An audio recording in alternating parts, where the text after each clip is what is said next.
Listo. Pues ahora sí, nos arrancamos ya que nos tomamos un buen cafecito aquí afuera. Muy buenos días a todas y a todos. Bienvenidas y bienvenidos a la Universidad Iberoamericana, quienes se conectan desde diferentes partes de la ciudad, del país y del continente.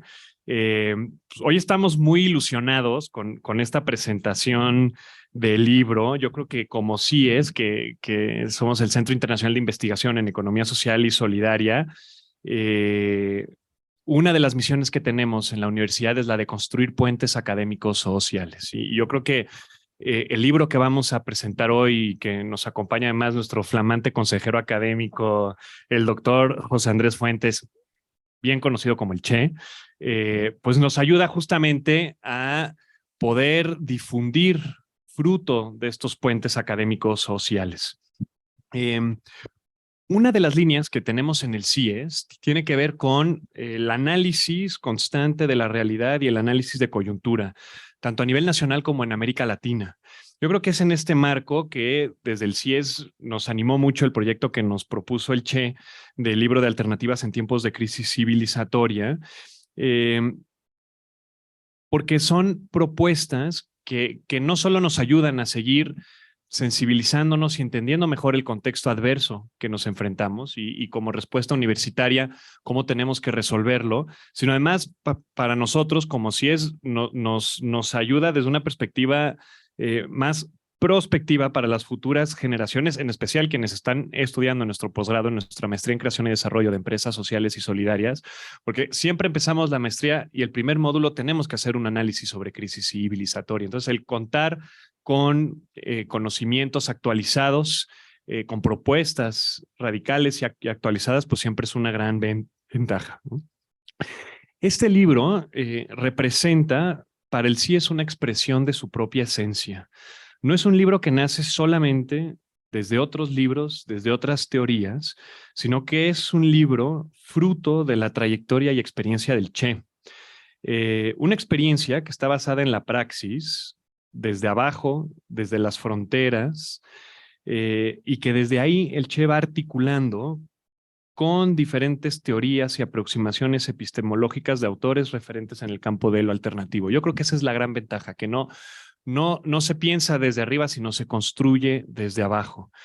Es un libro que lo entendemos también como una provocación, ¿no? Porque como lo dice el Che en el propio libro, lograr cambiar las premisas de las preguntas que nos hacemos es importante para modificar nuestras conclusiones, los análisis y las interpretaciones de la realidad que guían nuestro conocimiento, y así podremos caminar en nuevas direcciones por senderos que antes permanecían ocultos, ¿no? Yo creo que también personalmente es un libro que me ilusiona mucho y en especial me ilusiona mucho presentarlo aquí en la Ibero. Pues el Che es exalumno nuestro de ingeniería industrial. Ahí fue donde nos conocimos, ¿no? Cuando estudiábamos ingeniería, pero yo creo que más importante aún, siendo ingenieros, nos fuimos acompañando en el complejo pero necesario proceso de desaprender, ¿no? Y muchos de los conceptos y teorías que íbamos adquiriendo en la carrera, a la hora que nos íbamos exponiendo a la realidad, especialmente en Chiapas, que tanto él como yo hemos compartido esa trayectoria, pues nos llevó pues sí, uno, a poner al servicio de estos proyectos los conceptos que teníamos, pero no de la misma forma como nos los enseñaban, sino siempre aprendiendo a mirar de una forma nueva, y pues sí, ¿no? Siendo consecuentes con ese conocimiento y con ese proceso de desaprensión, ¿no? Y yo creo que eso además es algo para quienes ya leyeron el libro y para quienes no, pues es parte de lo que les espera. La intimidad de la trayectoria que ha tenido el Che, de esa experiencia muy ligado a los pueblos indígenas, a los proyectos alternativos, está presente. Quien lea el libro no solo va a tener una mirada epistémica integral y radical, como dice el Che, radical de raíz, y se lo voy a dejar el que luego explique luego, de esta crisis civilizatoria por la que transitamos y los posibles caminos de esperanza para, como él también lo dice, salvar nuestra posibilidad de seguir existiendo como humanidad en el planeta, ¿no? Y yo creo que se adquiere eso, pero también se adquiere ese conocimiento íntimo del Che, del propio proceso humano de transformación que lo ha ubicado en la construcción de estas alternativas. Entonces, yo creo que eso es lo que enmarca esta presentación como Ibero, como CIES, ¿no? Desde la propuesta que se tiene de alternativas. Y para ello, les voy a leer las dos semblanzas, porque tenemos, uno, el privilegio de contar con la doctora María Fernanda Sánchez Contreras, que además está haciendo un esfuerzo titánico con COVID de acompañarnos en la distancia. Fer, muchísimas gracias por estar aquí con nosotros. Y les voy a leer su semblanza porque le hemos pedido que nos ayude con un comentario del libro y luego le voy a leer la semblanza un poco más técnica del trabajo de El Che, para luego ya pasarte la palabra a ti, Fer, para que nos puedas dar unas palabras y luego le pasamos el micrófono aquí al Che. Entonces, la doctora María Fernanda Sánchez es doctora en educación con línea de investigación en diversidad, intervención y sostenibilidad en contextos educativos por la Universidad Nacional de Educación a Distancia en España. Es maestra en Medio Ambiente y Desarrollo por la London School of Economics and Political Science del Reino Unido y licenciada en Relaciones Internacionales por la Ibero de la Ciudad de México. Su trayectoria profesional se centra en el campo de la educación socioambiental a nivel superior. Por 5 años colaboró en el Programa Universitario de Sustentabilidad de la Ibero, participando en proyectos destinados a la ambientalización curricular de planes de estudio, de licenciatura y a la formación de competencias docentes en sustentabilidad. Ella ha sido profesora titular de la asignatura Política Internacional y Medio Ambiente, que se imparte a estudiantes de Relaciones Internacionales y Ciencias Políticas, así como de la asignatura Desarrollo Sustentable en el Instituto Superior Intercultural Ayuc en el Istmo de Oaxaca, perteneciente al sistema universitario jesuita.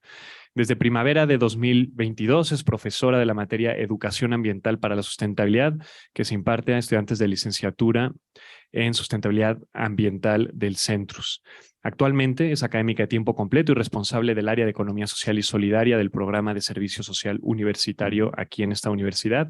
Desde esa posición, ella coordina el enlace del departamento con las diferentes organizaciones de la sociedad civil que se inscriben en esa temática, así como las gestiones necesarias para que las y los estudiantes puedan llevar a cabo un servicio social significativo y formativo en dichas instituciones. Además, imparte un taller de servicio social para estudiantes que realizan su servicio social en la temática. Fer, si me dejas nada más que lea la semblanza del Che, te paso ya el micrófono. El doctor José Andrés Fuentes, el autor del libro, es ingeniero industrial también por la Ibero y doctor en estudios medioambientales de la Universidad Pablo Olavide en España, activista, investigador y asesor de cooperativas y organizaciones de la economía solidaria. Desde hace 15 años colabora con el grupo cooperativo Yomolatel en Chiapas y ha estado vinculado con organizaciones campesinas e indígenas por más de 20 años en México y Colombia. Es autor de diversas publicaciones sobre crisis civilizatoria, narrativas de la transición de ecología de saberes, epistemologías del sur, ciencia postmoderna y economías solidarias, incluyendo este primer libro que estamos presentando aquí, Alternativas en tiempos de crisis civilizatorias. Che, de verdad, gracias por estar aquí en tu casa, que es la Ibero, tu alma mater, ¿no? Fer, gracias por acompañarnos aquí. Yo creo que tú nos vas a poder dar una mirada muy completa de lo que has encontrado en el libro. Y con eso, Fer, te paso la palabra para que puedas darnos ese comentario. Pues muchas gracias. Es para mí un placer, un honor, un gusto y también un poquito una frustración no poder estar allá presencialmente con ustedes. Pero bueno, sirva esto de recordatorio de que el virus sigue suelto y nada, lo voy a tratar de hacer con muchísimo gusto desde acá, abrazándoles a la distancia. Voy a estar alternando un poquito entre el texto que preparé para este comentario, para esta presentación, y bueno, al mismo tiempo haciendo algunos comentarios al margen. Me consta el corazón y la energía que ha puesto el Che en este libro por ya varios años, pero sobre todo creo que entiendo muy bien las razones por las cuales decidió escribirlo y compartirlo, más allá de ser un producto académico propiamente, ¿no? Pues este no es un libro fácil y me refiero a que no es un texto de bolsillo, como ya pudieron ver, pero sí es un texto obligado, sobre todo para quienes trabajamos con esta temática, para quienes ejercemos la docencia, la investigación en torno a los retos que trae consigo eso que llamamos crisis civilizatoria, y también para quienes se están acercando y están profundizando en la perspectiva de la sustentabilidad, de las nuevas economías, para quienes deseamos conocer y comprender también otras miradas, otras formas de hacer vida, de hacer economía, de convivir. Es importante decir que es un libro surgido de una investigación doctoral y eso le imprime características muy particulares porque proviene de un ejercicio constante de cuestionamiento, de problematización, de análisis. José Andrés lanza muchas preguntas. Siento raro de decirle José Andrés, pero creo que aquí lo amerita. Nos lanza muchas preguntas y aunque nos propone algunas respuestas, lo cierto es que deja espacio para seguir con la búsqueda. No se queda rumiando en las causas, eso sí, en los porqués, ¿no? Aunque los analiza con mucha profundidad, sino que abre muchas ventanas a las posibilidades, a los cómo, a los para qué. Y bueno, además es un libro que puede leerse por partes y por tiempos, porque su vastedad y su estructura así lo permiten. Entonces, bueno, para no alargar mucho mi intervención, haré tan solo algunos comentarios en torno a aquellos apartados que creo que son, bueno, de especial relevancia, sin olvidar, por supuesto, que mi lectura es apenas una de muchas posibles. Como seguramente nos va a explicar más adelante José Andrés, el libro se divide en 4 partes que van desde la comprensión profunda de las causas, de lo que nos trajo a la crisis civilizatoria que hoy enfrentamos, para luego pasar al planteamiento de las alternativas, esas que son muchas y además surgidas de muy diversas posturas. Ya desde el prólogo es importante recoger una aclaración que hace el Che acerca de no detenernos en la hiperdefinición de conceptos. Y creo que esto es clave porque en la deconstrucción y en la reimaginación del mundo, las palabras que nombran ideas, pues sí, son faros que apuntan a distintos horizontes, pero no los podemos considerar estáticos y mucho menos verdades absolutas. Entonces, navegando las causas profundas de la crisis, José Andrés es contundente y apunta 3 ejes.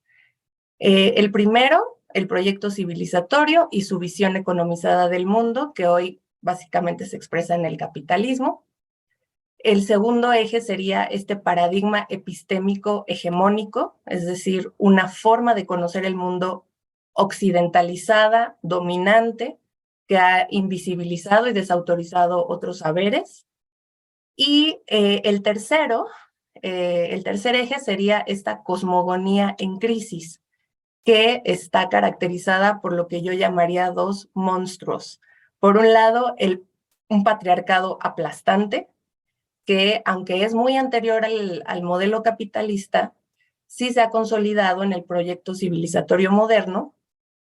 Y el segundo monstruo, que es para mí quizá de lo más novedoso que aporta el análisis de José Andrés, es la identidad egótica como fuente primaria de nuestros problemas como humanidad.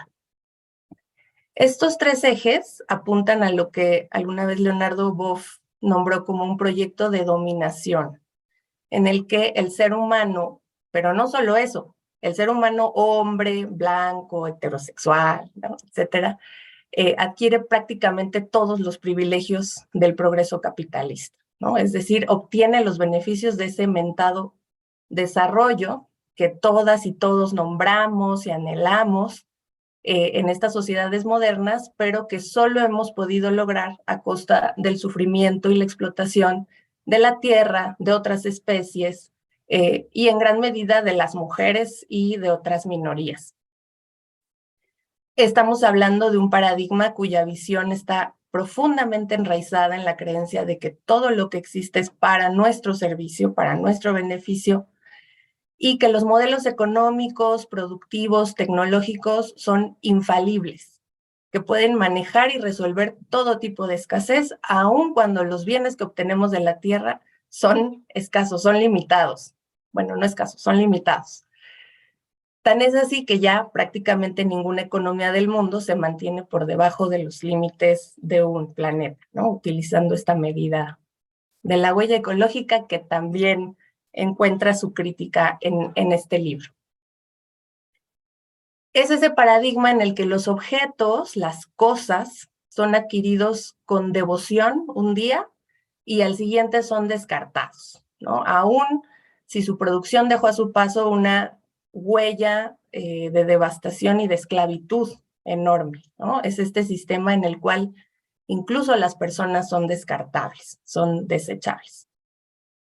Además, este proyecto en crisis se sostiene gracias a los trabajos de cuidados que realizan principalmente las mujeres. Y me refiero a las labores de maternar, limpiar la casa, cocinar, cuidar a las personas ancianas, en fin, todas esas labores que son tan esenciales como gratuitas, porque remunerarlas dejaría de ser rentable para el sistema. Lo que sí resulta muy rentable, por ejemplo, pues es la cosificación, la sexualización de nuestros cuerpos, por ejemplo. En ese sentido, José Andrés habla de un desequilibrio entre las energías yin y yang, en el que la naturaleza y la vida han sido desacralizadas y los seres humanos nos hemos escindido de la naturaleza, nos hemos separado de la naturaleza para considerarla fuera de nosotros, o mejor dicho, para considerarnos fuera de ella. En este desequilibrio, la búsqueda humana tiende al control y al perfeccionamiento del mundo, a diferencia de cosmovisiones que estuvieron o están más apegadas a lo femenino, en las que la relación humana con la naturaleza ha sido más armoniosa. Ahora bien, como ya les comentaba, considero que la propuesta más novedosa y quizá más arriesgada de este texto es la que podemos encontrar en la página 211, sobre el ego. En dicho apartado, José Andrés defiende la idea de que nos hemos sobreidentificado con nuestro yo pensante, con la res cogitans, que nos hiperindividualiza, pero sobre todo nos hace conocedores de un mundo del cual nos hemos separado. Esta sobreidentificación con el yo pensante, que se expresa en postulados clásicos como el pienso, luego existo, de Descartes, y que yo diría que ya para algunos ya subió de nivel y ahora es un sobrepienso y luego sobreexisto, no está exenta de consecuencias. El dominio de nuestras mentes nos aprisiona y nos impide conocer el mundo desde todas nuestras dimensiones, la corporal, la emocional, la espiritual. Y esta extrema racionalización de lo que existe, o mejor dicho, de lo que hacemos existir con nuestra observación, que además siempre es sesgada, ha implicado que la vida, la naturaleza, las relaciones, el amor, el trabajo, sean tan solo instrumentos y vehículos para perpetuar esta locura colectiva. Es una locura que parece muy cuerda, por cierto, muy lógica, pero que tan solo propicia la competencia, la angustia, la desolación. Hay una pérdida de sentido generalizada. No solo hemos creado esta lógica de dominación y autodominación, sino que existimos en ella. Estamos atravesados por ella y por lo tanto la seguimos perpetuando incesantemente. A todo esto yo me pregunto si las universidades no son templos del ego, por ejemplo, ¿no? O peor aún, de egos patriarcales, quizá. De acuerdo con los maestros espirituales que José Andrés también revisa, a esta crisis que también es existencial no queda más que afrontarla con presencia, aquietando la mente que nos domina y que nos hace tomarnos demasiado en serio. Pero eso sí, también es muy claro, no se trata de pensar que el cambio está en uno mismo, ¿no? Como apuntan algunas miradas reduccionistas de superación personal. En realidad, sí hay una transformación que está en todas y todos, empezando por el trabajo de nuestra conciencia, que es personal, pero que también es colectiva. Y yo diría que en este sistema, en este paradigma, afirmar que nuestra liberación pasa primero por lo espiritual, pues es profundamente revolucionario, ¿no? Capaz que es hasta arma de doble filo.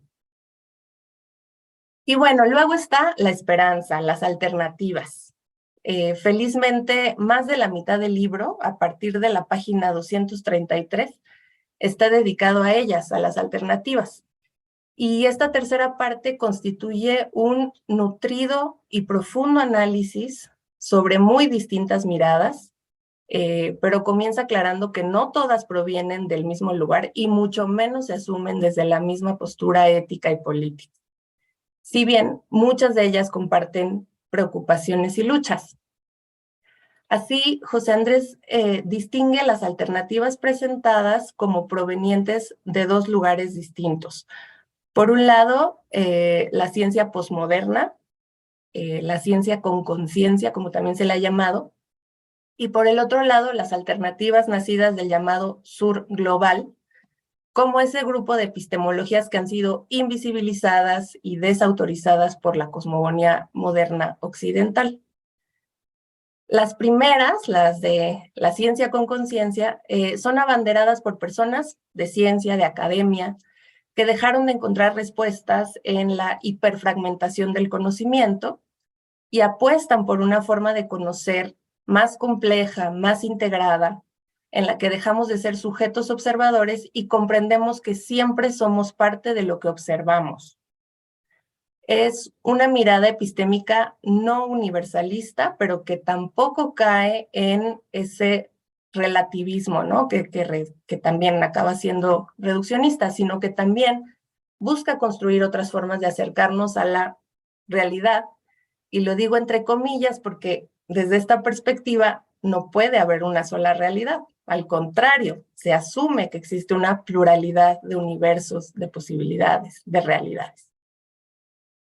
El segundo grupo de alternativas proviene de espacios y tiempos aún más diversos, pero la mayoría de las que se retoman en el libro son propuestas latinoamericanas, muchas de ellas surgidas desde comunidades originarias, nutridas también de la vasta herencia africana e incluso de la mística oriental como el budismo, el taoísmo, el hinduismo.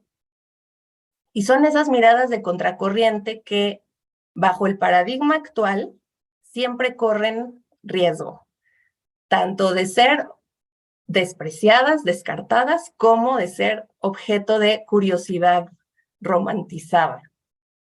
Es muy fácil encontrar en espacios como el nuestro, por ejemplo, posturas que descartan enseguida estos saberes por considerarlos no suficientemente científicos o válidos o serios, pero también hay posturas que colocan estas miradas en un pedestal intocable, ¿no? Que no problematiza sus retos y sus contradicciones. Así pues, dentro de las alternativas que recoge el libro, encontramos las miradas del pluriverso y la espiritualidad, del diálogo de saberes a partir de la complejidad y la transdisciplina, de la comunalidad, de la convivencialidad, de la vida buena, de la sustentabilidad, por supuesto, del trabajo convivencial, la agroecología, etcétera. Y claro, las economías convivenciales, entre las que nombramos precisamente a la economía social y solidaria, de la que tanto José Andrés como Alberto son especialistas, seguro van a poder abundar en ello muchísimo mejor que yo. Pero quisiera hacer un apunte sobre el apartado de sustentabilidad, porque creo que es una perspectiva con la que muchos y muchas de los que estamos aquí presentes trabajamos. Efectivamente, no siempre hablamos de lo mismo cuando hablamos de sustentabilidad o sostenibilidad. No entendemos lo mismo quienes la trabajamos desde la mirada de la educación ambiental o desde el pensamiento ambiental latinoamericano o desde los organismos internacionales o desde la economía verde o desde las propias comunidades. Y sí importa desde qué postura nos estamos queriendo más bien, ¿desde qué postura estamos queriendo impulsar la sustentabilidad como un proyecto supuestamente alternativo? Porque ¿qué de alternativo tendría pintar de verde los procesos industriales de una empresa? ¿O qué de emancipatorio o revolucionario tendría hacer ajustes a la gestión ambiental de un proceso productivo que por otro lado explota personas, o explota mujeres, o explota infancias? ¿Qué tendría de sustentable un proyecto gubernamental que, en aras del desarrollo sustentable, depreda una selva y luego propone replantar en otro lado lo que ya tiró? Sí debemos comprender que la sustentabilidad como discurso es uno de los más manipulados en todos los ámbitos, que el proyecto capitalista ya también se lo apropió hace años, y entonces nos toca ir con tiento, o al menos cuestionarnos si eso que promovemos como sustentabilidad es verdaderamente una alternativa al proyecto civilizatorio actual, o si estamos transformando el sistema o lo estamos pintando de verde, ¿no? Si estamos confiando de nuevo en las mismas herramientas que crearon el problema. Así pues, y ya para ir cerrando, José Andrés, el Che, cierra su libro con reflexiones sumamente interesantes. Quizá la que más resonó en mí es la última. ¿Y si el mundo ya cambió? ¿Qué pasaría si nos atrevemos a pensar que este mundo no solo puede, sino que inevitablemente va a cambiar y que incluso ya está cambiando? Que como humanidad somos apenas un segundo en la historia de la Tierra y que a ella le falta mucho por ver y por presenciar. ¿Qué tal si resignificamos nuestro papel como habitantes de este planeta y nos sentamos a sentipensarnos con él, o con ella, mejor dicho, con la Tierra?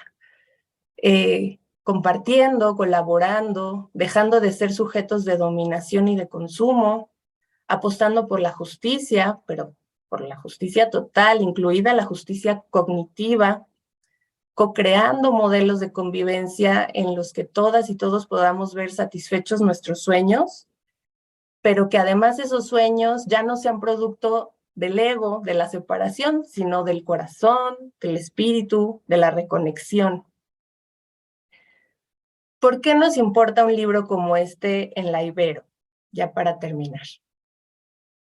Porque cuando decimos que queremos formar a los mejores para el mundo, nos referimos a esto, a personas que sean capaces de asumir el reto de pensar en las alternativas, en la transformación profunda, aun cuando todavía no tengamos ni siquiera las herramientas epistémicas para hacerlo.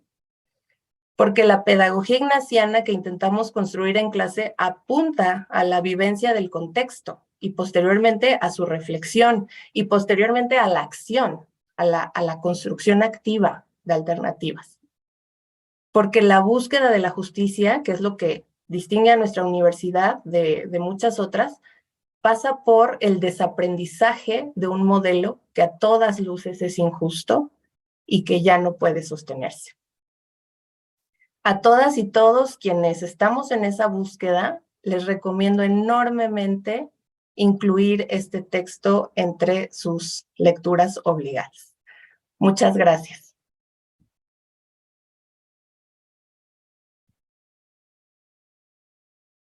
Per, muchísimas gracias por tan elocuente y claro comentario sobre el texto. Estoy llenado de apuntes, de preguntas provocadoras que también pueden encontrar en el libro, ¿no? Pero Fer, de verdad que muchas gracias. Creo que nos ayuda a enmarcar muy bien el potencial que tiene no solamente un libro de este tipo para la universidad, para nuestras estudiantes, para nuestros estudiantes, sino también, como bien nos invitas, para todos aquellos que en verdad estemos en búsqueda y en camino por construir alternativas. Con eso le quisiera pasar la palabra al doctor José Andrés Fuentes, que lo decimos muy así, pero al buen Che, para que nos ayudes a entender un poco la dinámica del libro. Por lo que Che, por favor. Bueno, pues se escucha bien, ¿verdad? Buenas tardes ya a todas y todos. Agradezco muchísimo que estén aquí y a quienes se están conectando por internet, pues también agradecerles muchísimo su participación y el interés que ha generado el libro, ¿no? De entrada, bueno, antes de arrancarme, agradecer al CIES, que es, Beto es el director y quien ha impulsado este proyecto, agradecer a la Ibero y agradecer por supuesto, a Fer, que bueno, lástima que no pudo estar acá, pero Fer, muchísimas gracias por tus comentarios y por animarte a comentar este texto breve, ¿no? Bueno, pues empezando por ahí, yo pues quería compartirles un par de ideas, digamos, ¿no? Al respecto sobre el libro. Bueno, primero, dado que es una presentación del libro, presentarles el libro, ¿no? Aquí está. Aquí está. Se puede, obvio, conseguir allá afuera. Se está vendiendo aquí en la tienda de la Ibero, en las librerías, en el sótano, en Gandhi y por Amazon, en internet, en digital y en físico, ¿no? Entonces, bueno, pues mientras aquí ponemos la presentación, yo primero agradecer mucho, insisto, la participación de Fer, es hacer 2, 3 comentarios al respecto de lo que comenta. Agradezco mucho que lo ponga como una provocación, porque esa es un poco la idea, ¿no? Tratar de provocarnos sobre nuevas preguntas, o más bien sobre las mismas preguntas, haciéndolas de manera distinta, ¿no?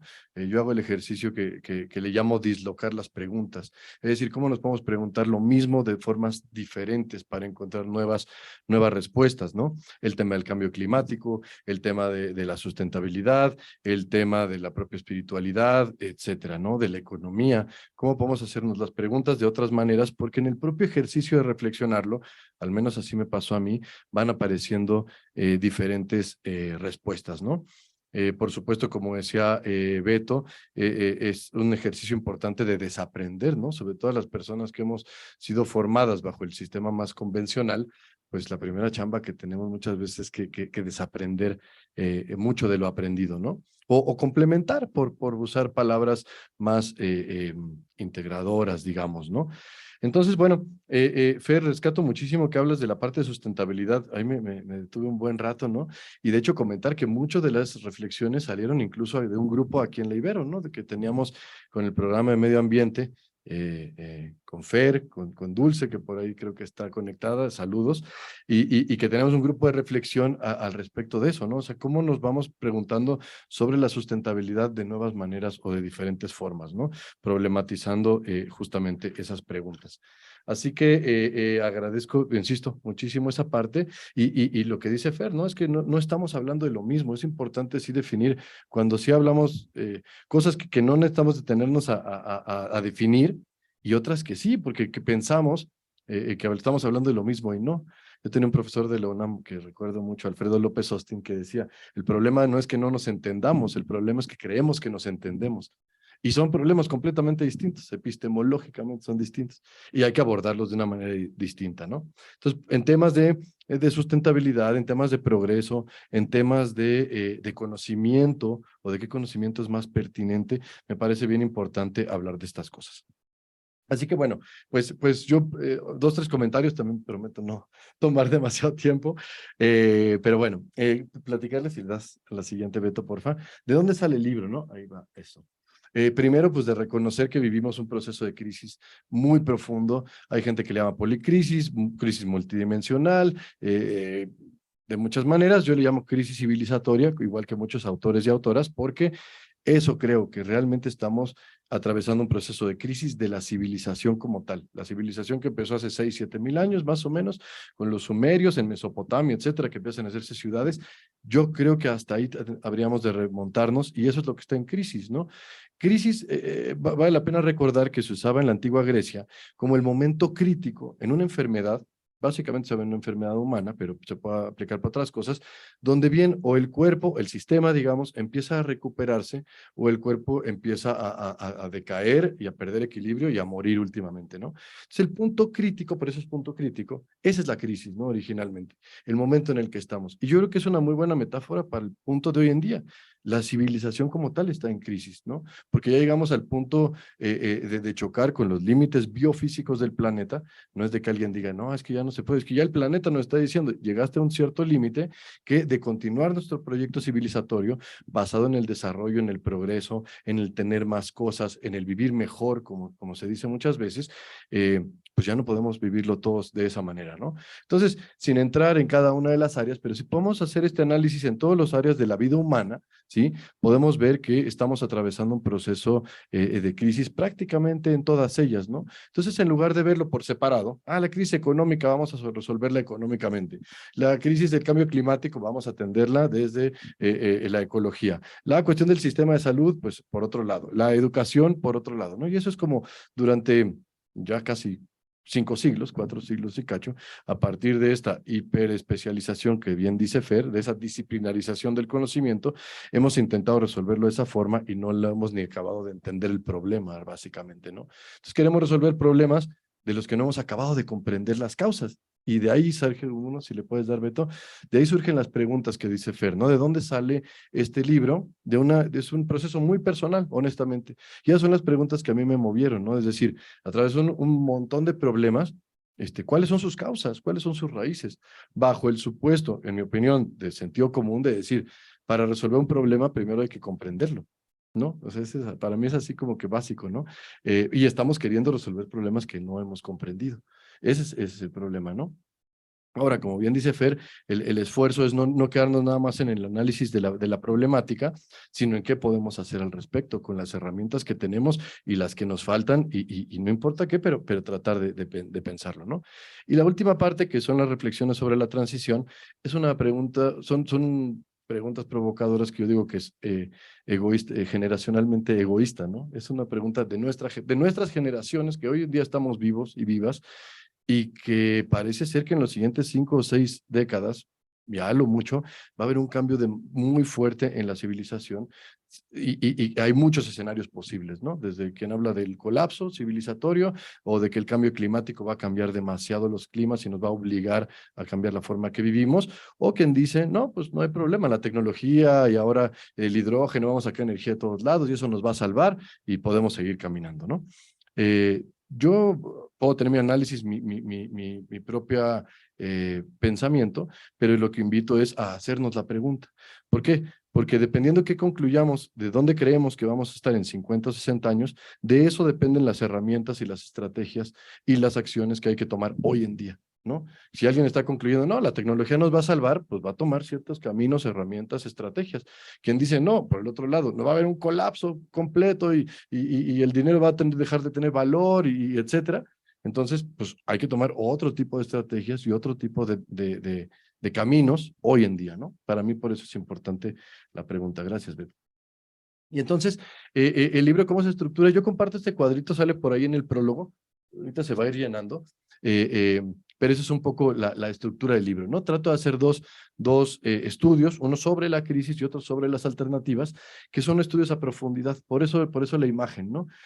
Como decía Beto, intenta hacer una investigación radical. Generalmente radical usamos como que esa persona es muy radical, ¿no? Es un extremista y no entiende razones, ¿no?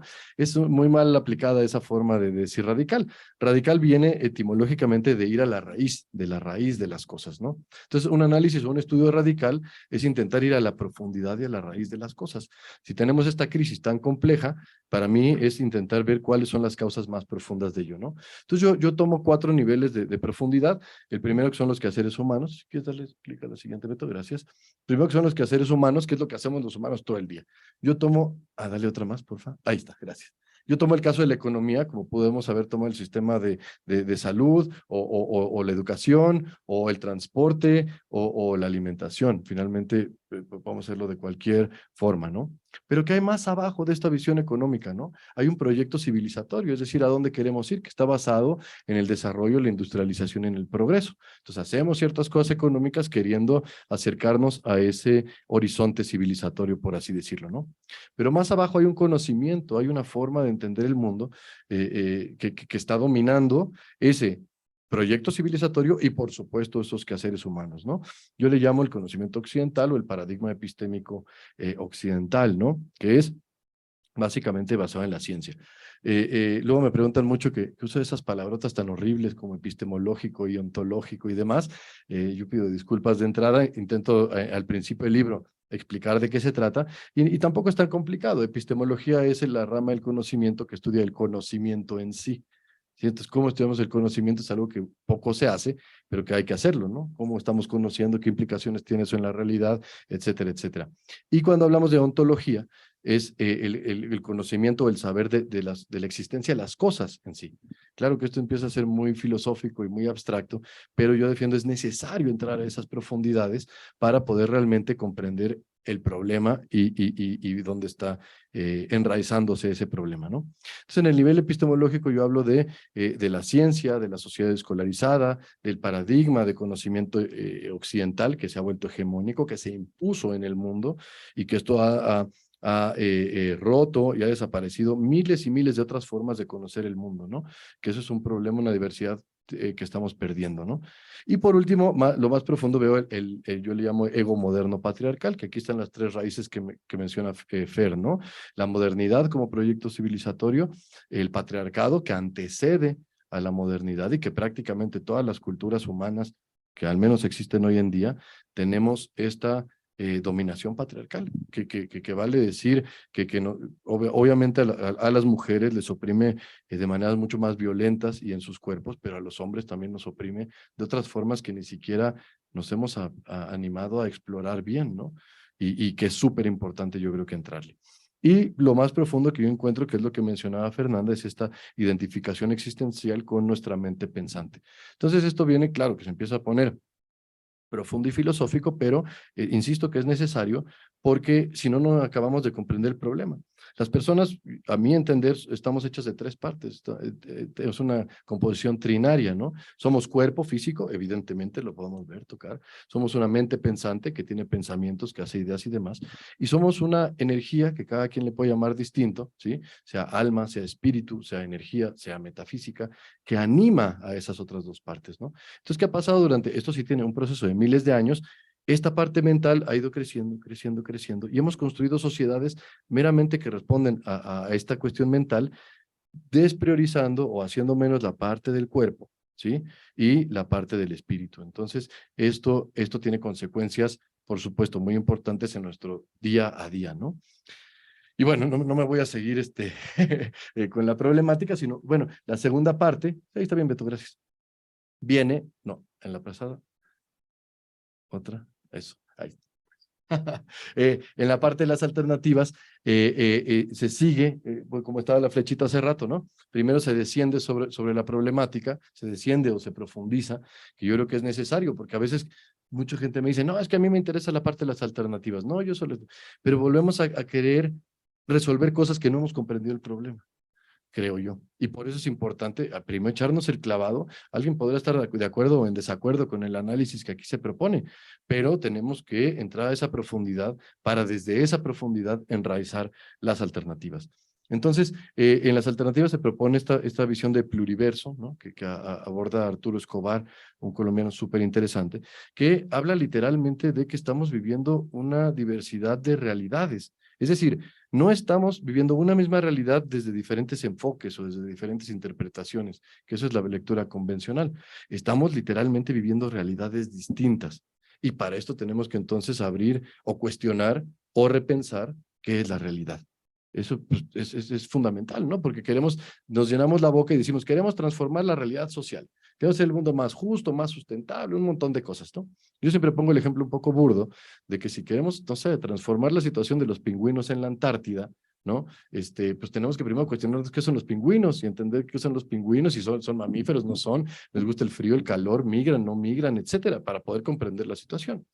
Entonces, si nosotros queremos transformar la realidad social, tenemos que empezar a preguntarnos qué es la realidad y qué es la realidad social.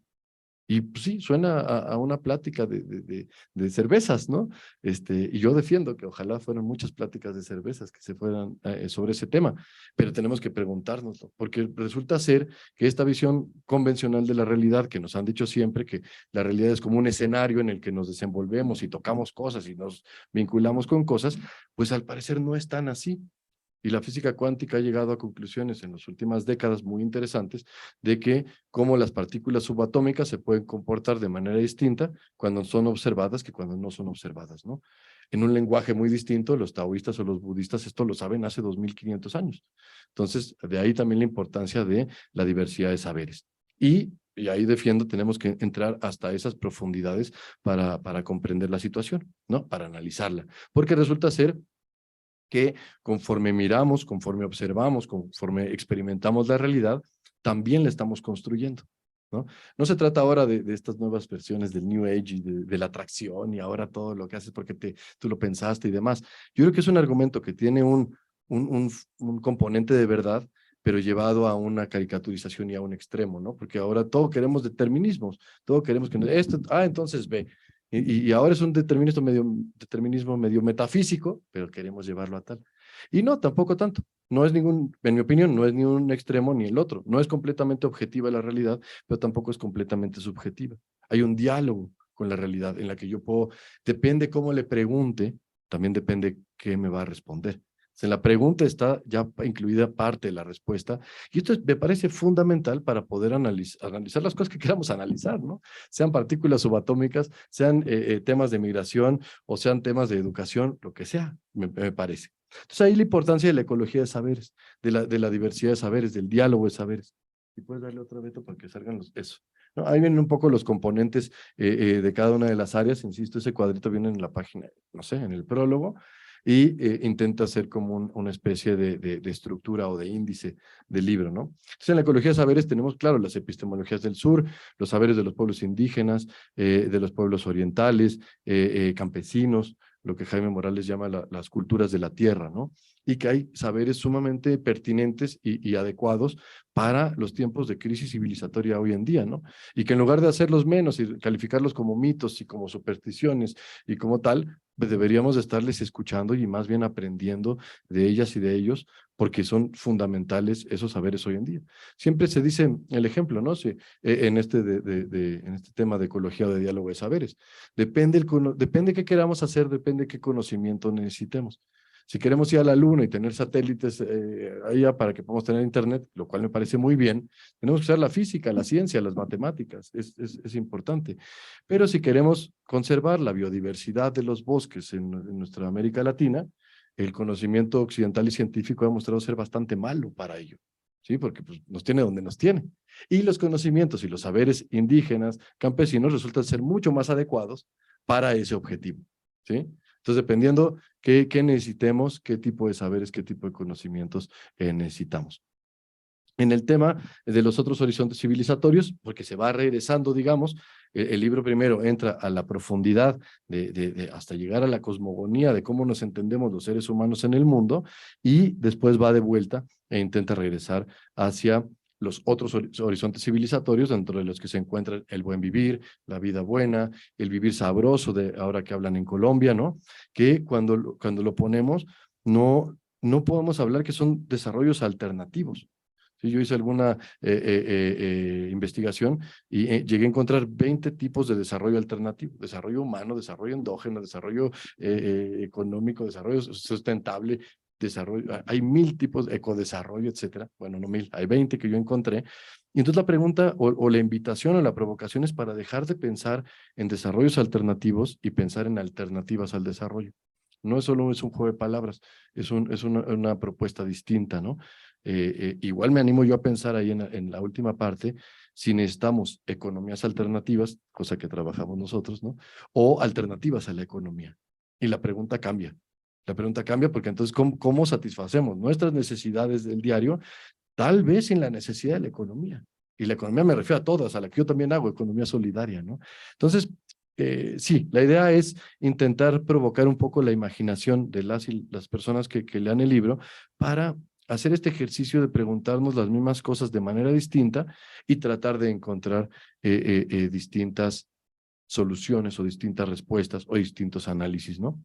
Y por último, bueno, en las alternativas están los buenos vivires, lo que llamamos buenos vivires y buenos haceres, porque ya no es uno, a diferencia de la idea de la propuesta del progreso y del desarrollo, que dice, es un proyecto y es universal y para todo mundo, para bien y para mal, ¿no? Todo mundo tiene que querer esto, ¿no? Y derechos humanos, estos son los derechos humanos que se inventaron en Europa y bajo la cultura europea, bueno, es otra cosa, ¿no? Pero ahora para todos. Entonces queremos hacer este proyecto muy universal y la consecuencia de ello es que hemos construido un mundo muy homogéneo.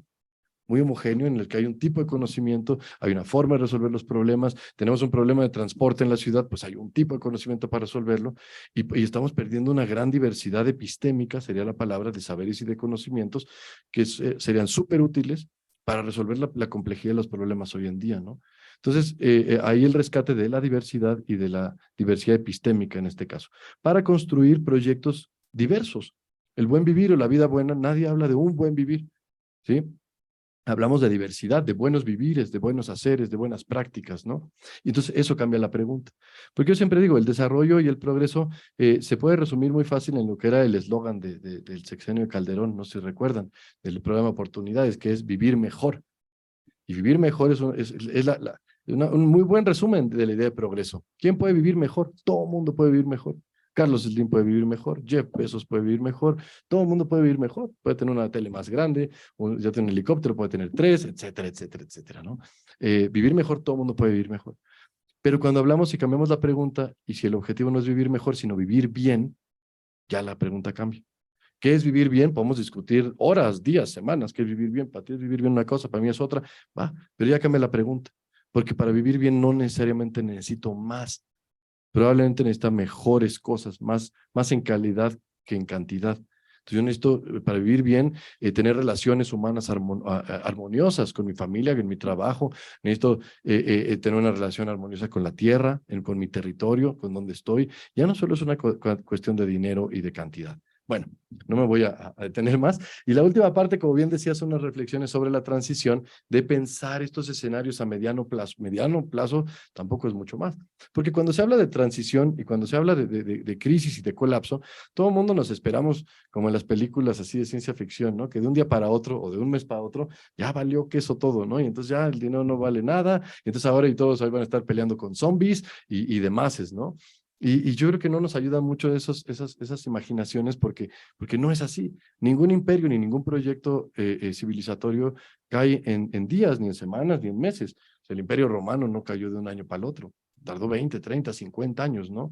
Y así han sido todos los imperios, o podríamos decir, los paradigmas, ¿no? Entonces, hay quien dice, o quien decimos, este proceso de transición, ya estamos en ese proceso de transición.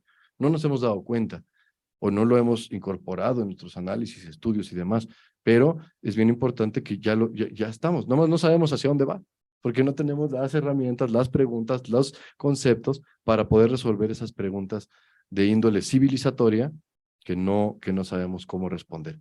Sin embargo, ya por cerrar, dale Beto, gracias. Cuando yo hablo de estas cosas siempre me dicen, bueno, pero ¿y cuáles son las alternativas? ¿Y dónde están? Y tal, ¿no? Y yo creo que sí, decir, no, la alternativa es la democracia participativa, no, la alternativa es la sustentabilidad, no, son cosas muy superficiales. Entonces aquí lo que intento poner es, tenemos alternativas en todos los niveles de profundidad, desde lo más profundo de cómo nos entendemos los seres humanos en el mundo, ¿sí? Cómo lo interpretamos, la parte epistemológica, qué teorías y conocimientos hacemos, hasta que llegamos a lo que hacemos día a día, comer, sanarnos, aprender, transportarnos, producir, ¿sí? Reproducirnos, o sea, pues son cosas que hacemos los humanos todos los días y que ahí también son importantes ir incorporando estas alternativas. Entonces, como bien dice Fer, sí intento darle mucho más espacio a las alternativas que a la crisis. Mucha gente me decía, bueno, ya mejor no, nos evitamos la parte de la crisis y hacemos un libro un poco menos extenso, ¿no? Pero yo defiendo que para entender el problema hay que echarnos el clavado, porque si no seguimos, y esto lo hemos visto muchas décadas, creo yo que la economía verde o la economía ambiental es un buen ejemplo, ¿no? Que tratar de usar las mismas herramientas que nos generaron el problema ahora para, según, tener nuevas soluciones. Y realmente no, son puros refritos y son puras situaciones que son cambios bien superficiales, que no son cambios radicales en ese sentido, ¿no? Y lo que yo defiendo es que para que realmente podamos construir alternativas reales y pertinentes para nuestra época, necesitamos alternativas radicales que se enraicen en una diversidad, ¿no? Y termino con lo que igual terminaba Fer y con lo que igual termina el libro, ¿no? Con una provocación que yo no es una pregunta que tenga respuesta, pero que se le escuché a Gustavo Esteva justamente ayer, hace rato que hablábamos de él. Y es, ¿y si el mundo ya cambió? O sea, realmente si el mundo ya hubiera cambiado en nuestras mentes, en nuestros corazones, todavía no tendríamos las instituciones, los universidades, las empresas, los lugares para que esa nueva mentalidad o ese nuevo y consciente e inconsciente colectivo pudiera tomar forma. Entonces, en ese sentido, podemos estar en un momento de transición. Ya hay mucha gente que hemos entendido que estamos en un proceso de crisis, que necesitamos hacer cambios radicales, que necesitamos otras formas de pensamiento, que necesitamos otras herramientas, que necesitamos... Mucha gente ya tenemos esa conciencia, pero no sabemos dónde. Desde dónde ir a comprar una lechuga que pueda ser orgánica, que pueda ser esto, mi café, mi cuaderno, mi proceso educativo, etcétera. No tenemos los lugares donde eso se arraigue y pueda tomar forma. Es nuestro, iba a decir deber, no sé si es deber, pues nuestra invitación a nivel, en tema como generación, las generaciones que hoy en día estamos vivos y vivas, de al menos centrarle el problema, no le podemos seguir dando la vuelta, yo creo, ¿no? Y claro, son temas súper profundos a nivel civilizatorio de que estamos enfrentándonos a que estos dicen del fin del mundo, ¿no? No es el fin del mundo así apocalíptico, pero puede ser el fin del mundo como lo conocemos. Y eso sí que nos estamos enfrentando a esa realidad. Y luego ahí jugando con las palabras, ¿no? Decían, si otro mundo es posible, ¿no? Esta frase que usan mucho, ¿no? Y ya dicen, no, es que otro fin del mundo es posible, ¿no? Y me parece interesante porque, no, insisto, no apocalíptico, pero sí otro fin del mundo como lo conocemos es posible. Y entonces ahí ya cambia otra vez la situación. Porque esta mirada tan apocalíptica y todo se va a morir, ya va a desaparecer el ser humano. Los seres humanos hemos resistido muchísimas cosas durante millones literalmente de años, ¿no? Hemos visto sobre edad de hielo, que sube el mar 100 metros, que baja otra vez, o sea, le hemos pasado. Los seres humanos no nos vamos a extinguir, o yo no creo, pero sí podemos pasarnos a traer y arruinar el mundo que nos han regalado de manera tan catastrófica como para cambiar la forma en que hemos vivido los últimos 6 o 7 mil años. Entonces, bueno, obviamente son preguntas profundas, pero obviamente creo que también requiere que ya nos sentemos a pensar y a platicar de ellas, ¿no? Perdón, Beto, yo aquí me puedo aventar. Muchas gracias. No, pues, muchas gracias, Che, por compartirnos esta propuesta radical ante la crisis, esta propuesta de ir a la raíz en el momento de cambio en el que estamos. Estamos un poco sobre el tiempo, pero sí que me gustaría dar algún momento y algún espacio por si alguien quiere hacer una pregunta, un comentario, igual y tenemos 2 o 3 quienes nos acompañan a la distancia. También si alguien quisiera escribir algún comentario o alguna pregunta, pues también podemos incluirlas, aprovechando que aquí tenemos a el Che. Y ahí a Fer, que también Fer, si alguno lo quisieras cachar tú, por favor. Pues eso, 2 o 3 comentarios, si alguien aquí se anima en la sala o allá en el Zoom, adelante, ¿no? Mientras llegan, y bueno, mira, pues de una vez, aquí tenemos 2, Tere, gracias. Oye, pues en un tono más de camaradería, ¿no? Me interesaría mucho, y te lo pregunto así tal cual, ¿no? O sea, como qué cosa pudiera rescatar, tal vez una sola para no extendernos, respecto a dos experiencias. Una en la cual te conocí, que fue justamente trabajando en Chiapas. O sea, quisiera un poco así que rescataras de lo que está escrito, ¿no? ¿Qué tiene que ver para ti como muy profundo con esa experiencia? Es un proyecto en el que tuve el gusto de conocerte, que supe que estuviste muy involucrado y que creo que pues obviamente tiene mucho que ver eso con tu manera de pensar. Y otro porque justamente lo desconocía. No sabía que también habías estado involucrado en proyectos en Colombia. Entonces, eso ya es curiosidad, como dicen, de mi padre anterior, ¿no? Saber un poco también lo mismo, ¿no? O sea, qué cosas, qué experiencia fuerte, ¿no? Consideras que está muy presente en el libro.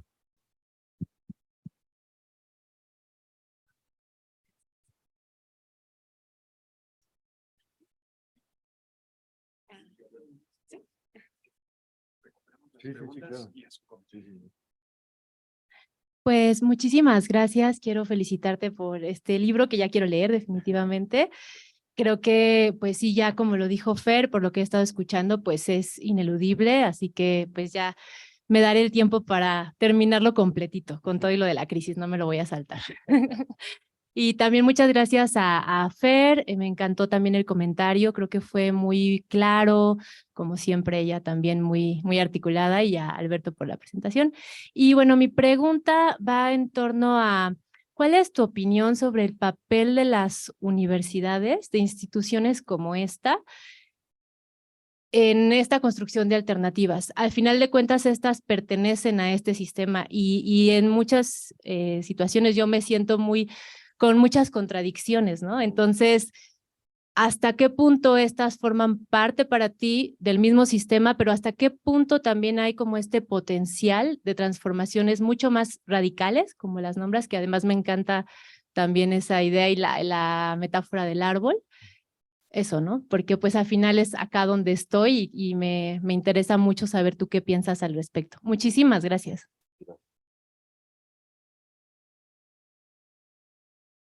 ¿No tienes alguna en Zoom? Si quieres, para darle paso. Si quieres, haz esta y yo comento una de Zoom y nos arrancamos. Dale, dale. Hola.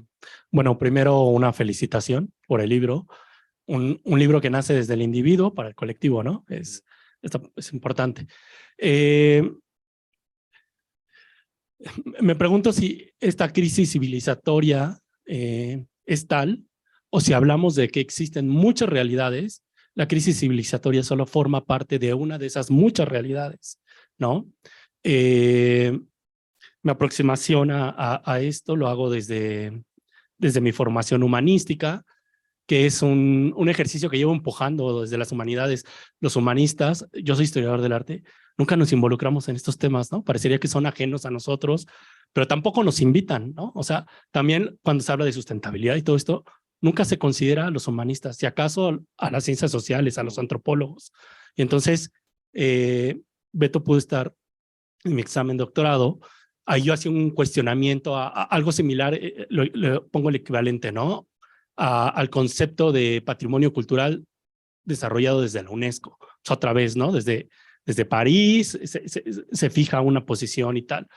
Pero yo lo que he visto es que, quitémoslo ese nombre, ¿no? De patrimonio. Recupero un término tuyo, la economía de saberes. Por poner un ejemplo, los oficios tradicionales, por un lado, forman parte de la construcción económica, pero por otro lado, son la manera en que se perpetúa en muchos sentidos la cultura y se transmite, ¿no? En las comunidades. Y poco hablamos de eso, ¿no? O sea, y eso no está en crisis, o puede o no estar en crisis, ¿no? Hay lugares donde sí están en crisis, pero por otro lado son los lugares donde permanece la cultura y esa cultura no está en crisis.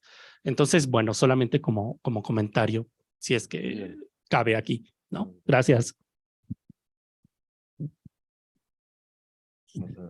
Sí, y una pregunta más que aparece en el chat para que la incluyas es, ¿cómo perfiló Víctor Toledo en tu estudio? Nada más que pueda hacer un comentario. Listo, Che. ¿Puedo agregar ahí, además de Víctor Toledo, Edgar Boage? Sí. Nunca sé decir su apellido. No, ni yo. Boege. Ah, bueno. Bueno, pues de entrada agradecer muchísimo los comentarios y la participación y que estén aquí, ¿verdad? Me encanta y bueno, pues para mí es un gusto.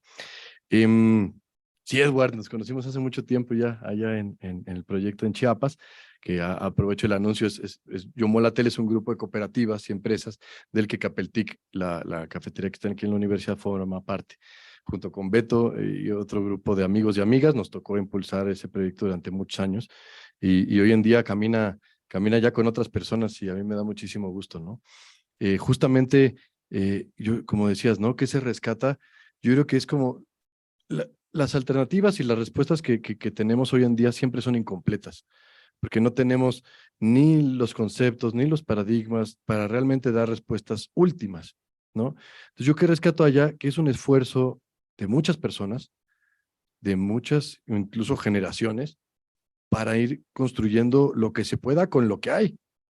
¿No? O sea, ¿qué hay allá? Pues estamos empezando un proyecto, bueno, no empezando yo, 20 años, de economía solidaria, donde se pueda vender el café, donde se pueda vender la miel, los productos, pero no solo desde una mirada económica, ¿no? Claro que es importante que la gente que vive en pobreza extrema, lo pongo entre comillas porque podemos cuestionar y criticar que todo eso es pobreza, ¿no? pero que tienen una situación de carencia, ¿sí? Y obviamente necesitamos ingresar dinero, o sea, pesos y billetes, pero no hay una apuesta por pensar que esa es la solución, ¿sí? Eso es una excusa para cómo nos organizamos, cómo tomamos decisiones, cómo trabajamos hacia la soberanía alimentaria, cómo trabajamos la autonomía financiera, por ejemplo, que es algo que hemos tenido muy presente, ¿no? O sea, cómo rompemos los lazos de dependencia de las fundaciones, de las organizaciones que muy amablemente nos apoyan, pero que vamos, eso puede generar dependencia en los procesos, ¿no? Entonces, bueno, también podría hablar mucho tiempo de Chiapas, pero yo lo que rescato es eso, ¿no? Es una de las experiencias, ¿cómo decía yo? Es una de las alternativas siempre inconclusas o siempre incompletas, ¿no? Pero que no por eso hay que desechar, sino que más bien cómo aprendemos de ese camino, ¿no? En Colombia estuve el último par de años, encantado de la vida, y creo que hay gente aquí conectada de Colombia y les agradezco, porque para mí fue toda una experiencia de vida. Yo, ¿qué rescato de ahí? Creo, te voy a decir así como muy honestamente, como la inexperiencia, yo podría decir, ¿no? Tengo la fortuna de haber trabajado muchos años con pueblos campesinos e indígenas en México, y un poco pensé que ya me la sabía, y no manches, eso es todo otra realidad, todo otra contexto, todo, y para mí fue completamente novedoso. Fue un muy bonito ejercicio de volver a no saber ni más, ¿no? Y enfrentarte a eso. Entonces, para mí fue muy bonito. Yo trabajé allá con población indígena Agua, al sur de Colombia, y pues eso, es otro mundo, otra realidad, otro contexto, ¿no? Y eso, como uno o una puede seguir siempre en ese camino de aprendizaje y de confrontación, en el buen sentido de la palabra, ¿no? Y, Claudia, comentabas del papel de las universidades. Ese es todo un tema que hemos discutido un montón de tiempo, ¿no? Yo creo que las universidades son como estas instituciones que pueden jugar para los dos lados y que tienen papel para los dos lados, ¿no? Em, con otros amigos decíamos si las universidades son espacios que ya habría que soltar o espacios por apropiarnos y como espacios de lucha, ¿no? Por recuperar. Yo creo más la segunda. Yo creo que más son lugares que deberíamos de no soltar, porque hay muchos intereses y hay muchas estructuras establecidas sociales que van a seguir empujando porque se crea un tipo de conocimiento, ¿no? Y eso es pues, fundamental. Si uno puede, es que la cuestión epistemológica, es decir, de cómo conocemos el mundo, adquiere una trascendencia bien cañona cuando nos damos cuenta de que así es como construimos la realidad.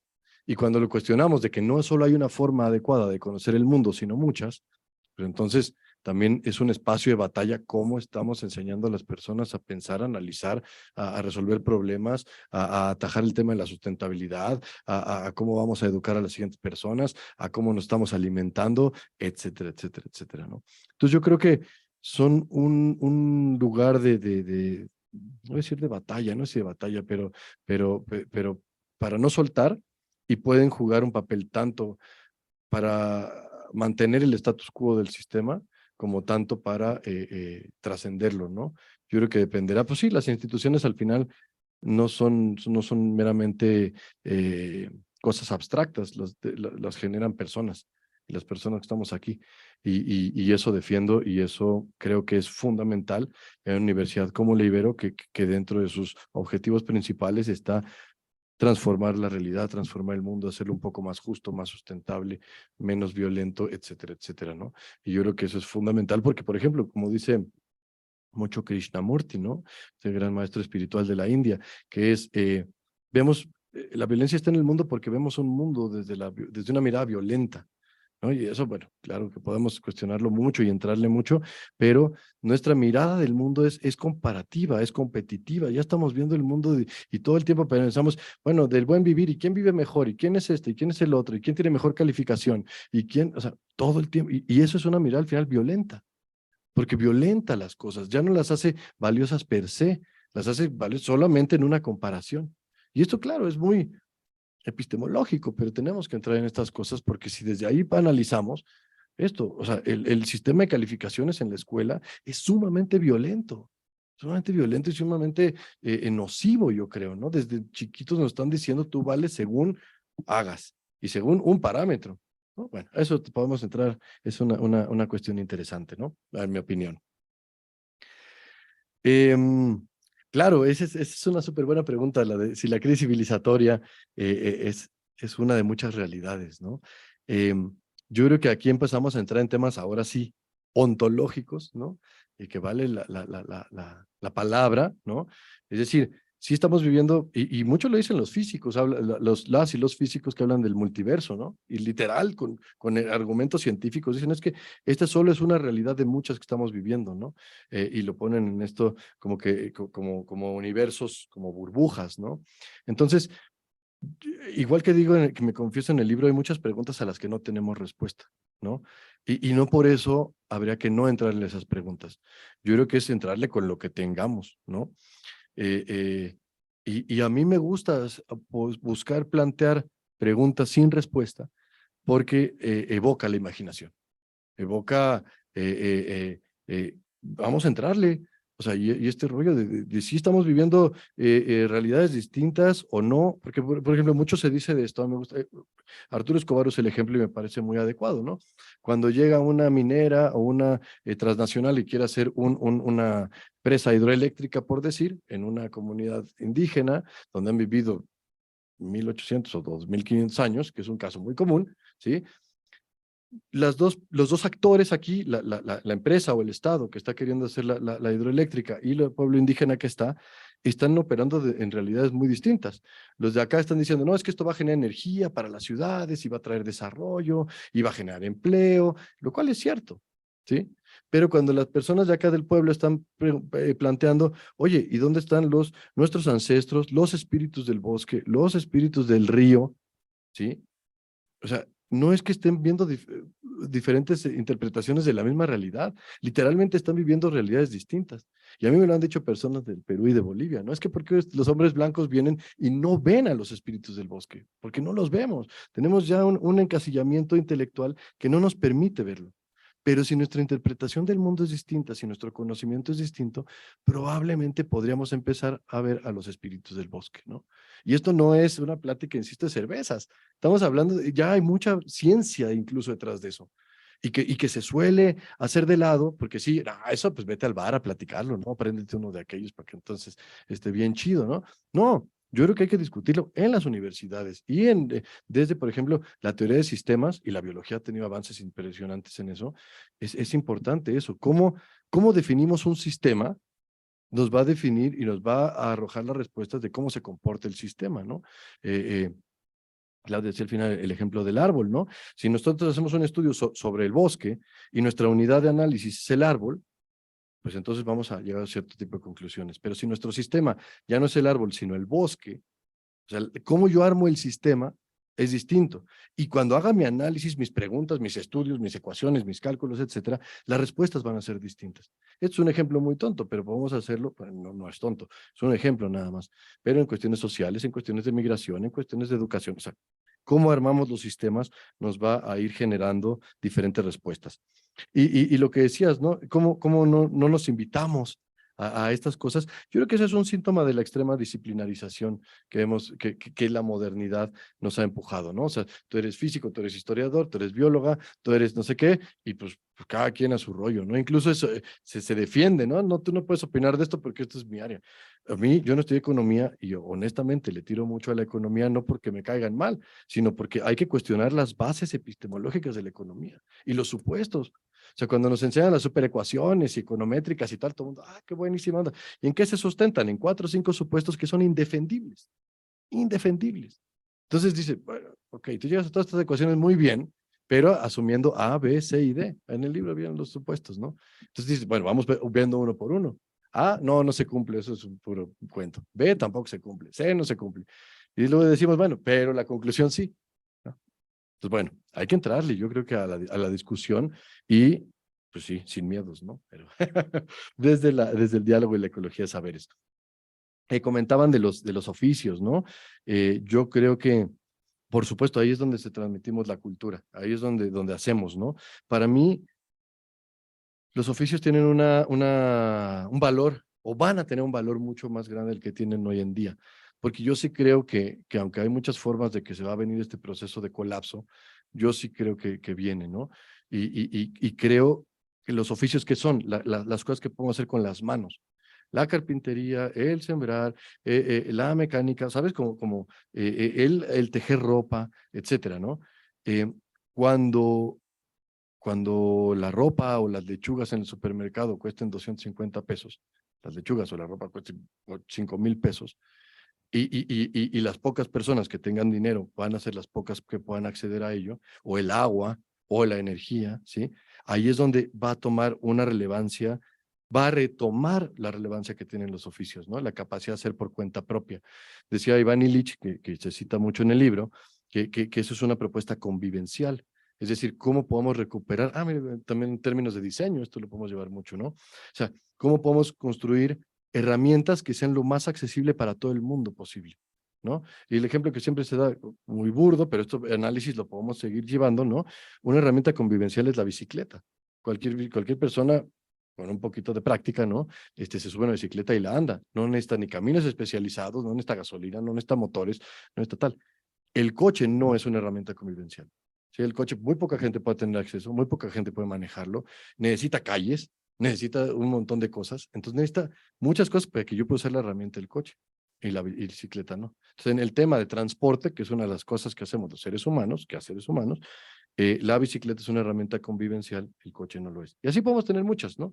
Pero entonces, el análisis que hace Illich, que me encanta, es en esta época de crisis, lo que va a hacer mucha falta cuando venga el problema en serio, porque parece que mucha gente dice, no, ya estamos en el problema. Yo creo que viene mucho más fuerte la problemática. La gente que sea capaz de satisfacer sus propias necesidades humanas, no individualmente, no yo tengo que hacer todo y sembrar y hacer mi ropa y tal, pero en pequeños núcleos, ¿sí? Va a ser la que mejor pueda afrontar, creo, este proceso de crisis civilizatoria, ¿no?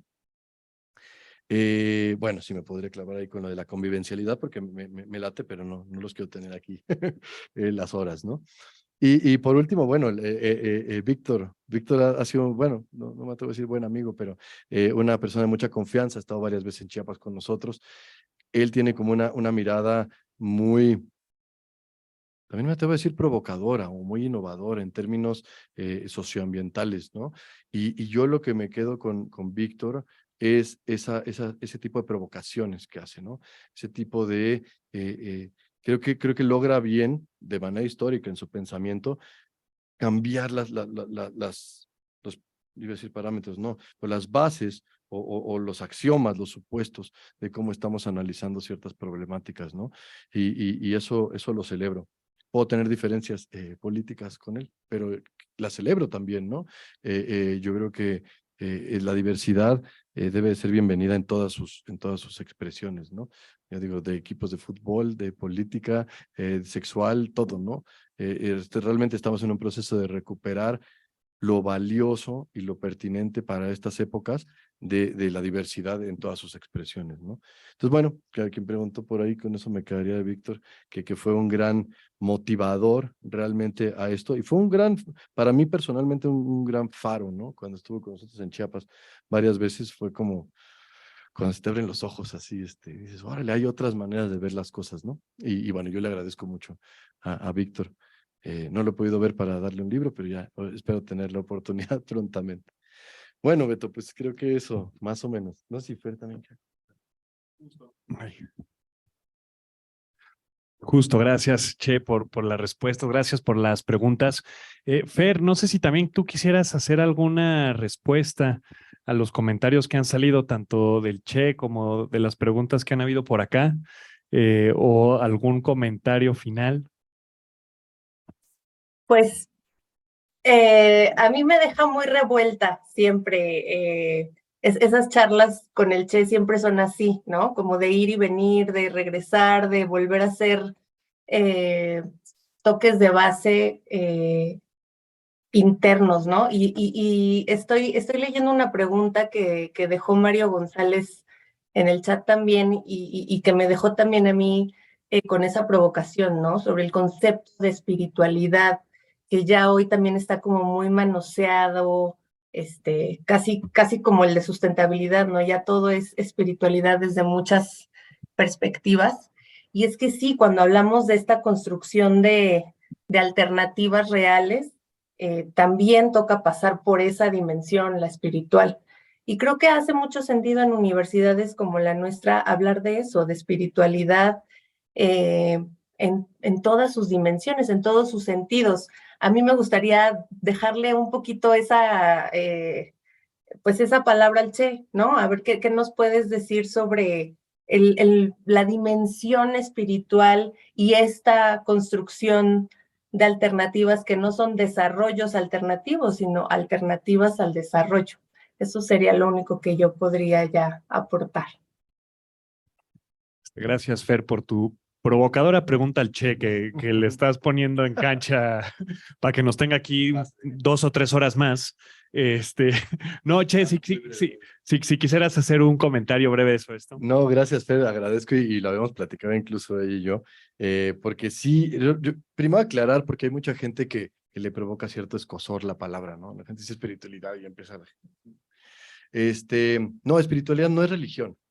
No es religión. Eso es primero aclarar. Muchísima gente lo confunde. Yo creo que la religión es la institucionalización o la industrialización de la espiritualidad como tal, ¿no? Eso sí. Y no digo que esté mal, cada quien que crea lo que quiera, pero espiritualidad para mí es una cosa mucho más amplia. Es reconocer el mundo metafísico que también habitamos. Es reconocer el mundo energético que también habitamos. Que no lo podemos comprender racionalmente es otra cosa.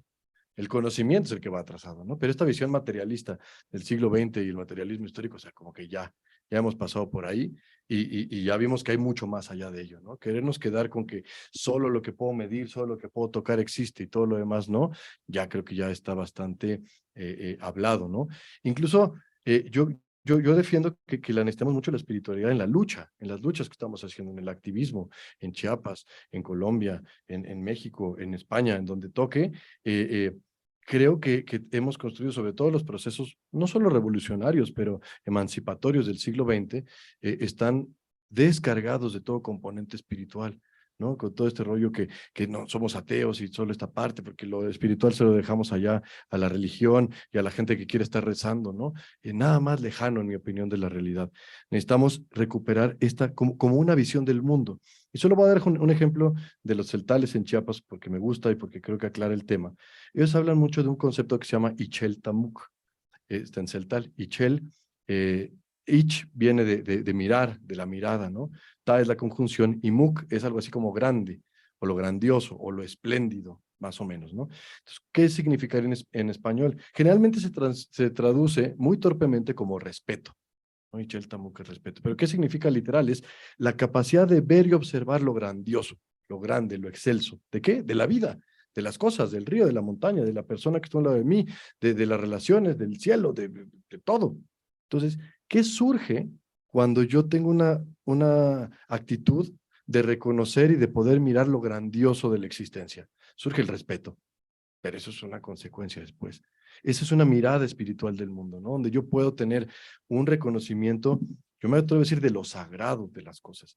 Y no solo dentro de un templo o de una iglesia o de nada, en el río, en la piedra, en el mar, en la montaña, con la silla, o sea, todo, desde esta perspectiva, todo tiene una especie de vida y de conciencia, a la cual las y los celtales le llaman chulel.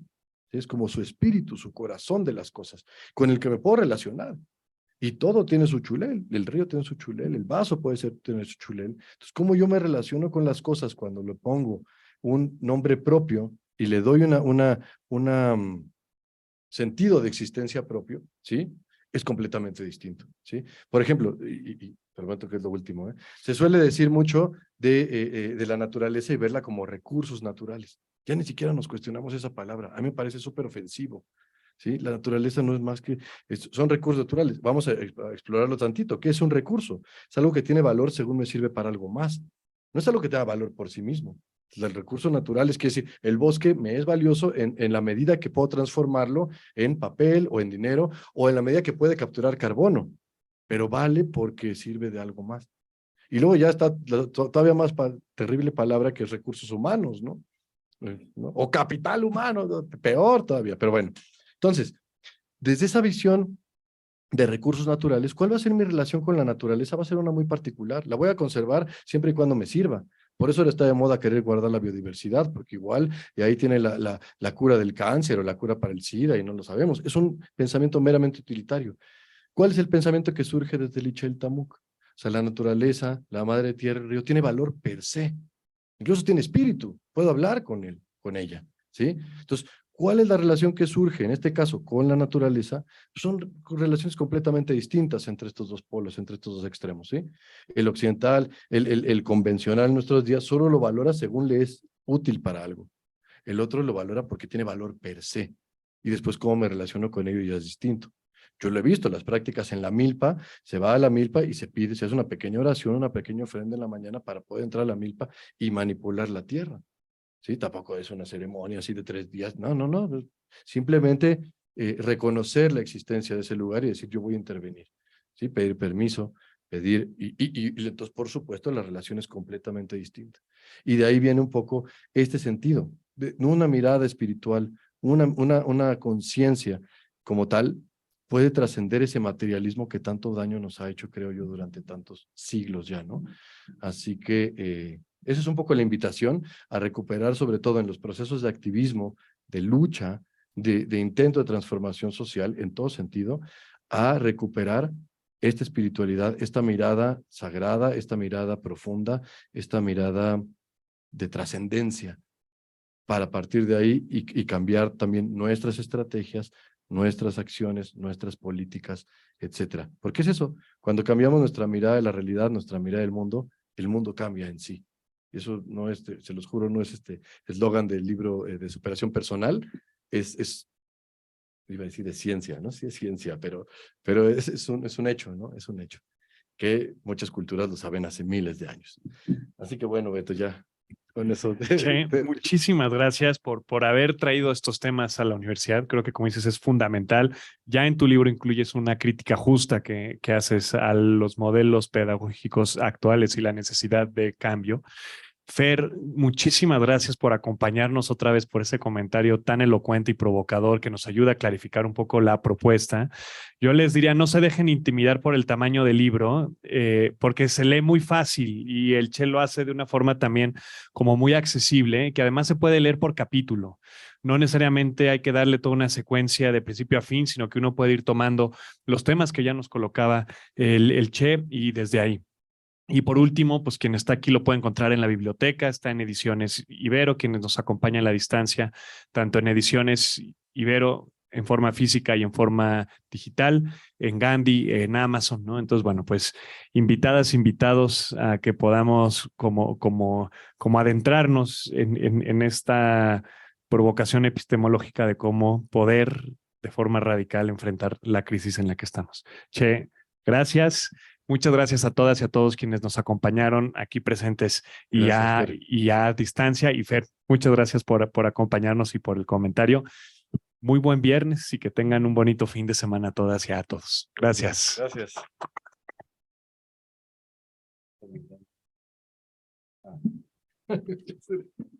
Muy bien. Gracias, Fer. Un abrazo. Muchas gracias. Gracias por todo. Espero se haya escuchado bien. Sí, ¿no? Perfecto. Buenísimo. Abrazo. Tengan bonito fin.